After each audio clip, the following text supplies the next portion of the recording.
Quel nouveau leader à l'alternative politique de 2025? La Côte d'Ivoire est à la croisée des chemins avec ses leaders politiques. Elle est désormais au cœur des préoccupations de son peuple qui se retrouve dans un tourbillon dans lequel il est maintenu depuis une trentaine d'années par ses dirigeants politiques, notamment les trois grands que sont Henri Konan Bédié, Alassane Ouattara et Laurent Gbagbo. Ces derniers peinent ou refusent à trouver une issue heureuse à partir de laquelle la Côte d'Ivoire pourrait retrouver la pérennité de la paix et marcher droitement vers la démocratie.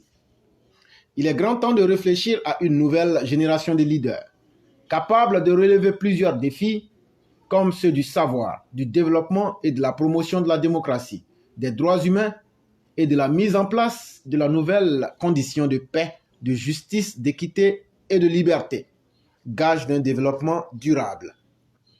En effet, les pays qui ont pu bénéficier d'un leadership éclairé ont connu un développement avancé, tandis que ceux qui n'en ont pas bénéficié croupissent dans la misère, victimes d'une mauvaise gestion des affaires publiques.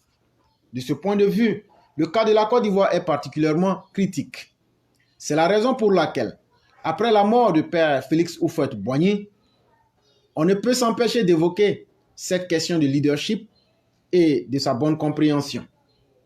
La qualité des leaders est devenue un enjeu majeur dans la réussite et dans l'enracinement du processus démocratique.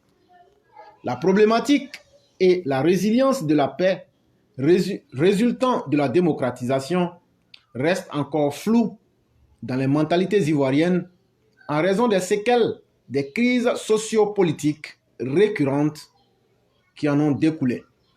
La nécessité d'inventer une nouvelle alternative de gouvernance sans laquelle le processus démocratique entamé depuis la mise en place de la nouvelle constitution en 2016 risque d'être compromise en 2025. On le voit déjà à travers les hésitations des trois grands leaders politiques qui font perdurer le suspense de leur candidature en 2025.